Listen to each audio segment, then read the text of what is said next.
بظاہر ایسا معلوم ہوتا ہے کہ 21ویں صدی عیسوی انسانی تاریخ کے خاتمے کے آغاز کی صدی ہے۔ اب انسان کو غالباً زیادہ لمبی مہلت ملنے والی نہیں۔ اب مستقبل قریب میں جو چیز انسان کے سامنے آنے والی ہے وہ صرف قیامت ہے، نہ کہ موجودہ دنیا کی مزید توسیع۔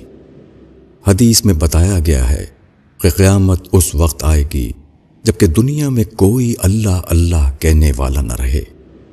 اللہ اللہ کہنے سے مراد صرف اللہ کا لفظ زبان سے بولنا نہیں ہے، اس کا مطلب یہ ہے کہ جب کوئی اللہ سے ڈرنے والا نہ رہے، جب لوگوں کے دل اللہ کے خوف سے خالی ہو جائیں، جب اللہ ان کی زندگی میں ان کے کنسرن کی حیثیت سے باقی نہ رہے، جب اس قسم کے انسان دنیا میں باقی نہ رہیں جن کے بارے میں قرآن میں آیا ہے کہ جب ان کے سامنے اللہ کا ذکر کیا جائے تو ان کے دل اللہ کی پکڑ کے اندیشے سے دہل اٹھتے ہیں۔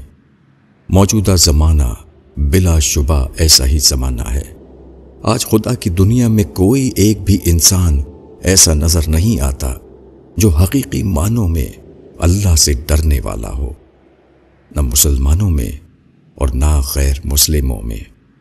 جس عورت اور مرد کو دیکھیے وہ بے خوفی کی تصویر نظر آئے گا، حتیٰ کہ اگر اس کے سامنے خوف خدا کی بات کی جائے تو وہ اس کو اپنے لیے ایک غیر متعلق بات سمجھے گا۔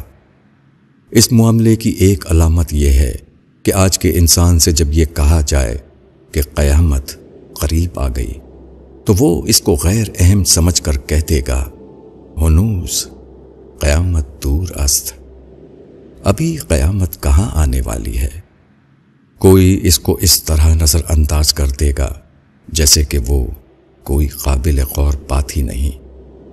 پہلے زمانے میں اہل ایمان کا حال یہ تھا کہ آندھی آ جاتی تھی تو وہ ڈر جاتے تھے کہ کہیں قیامت تو نہیں آ گئی۔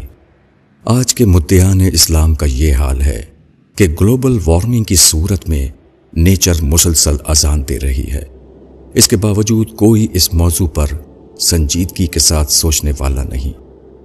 شاید لوگ اس وقت جاگیں گے جب قیامت آ چکی ہوگی، لیکن اس وقت کا جاگنا کسی کے کچھ کام نہیں آئے گا۔ مولانا وحید الدین خان۔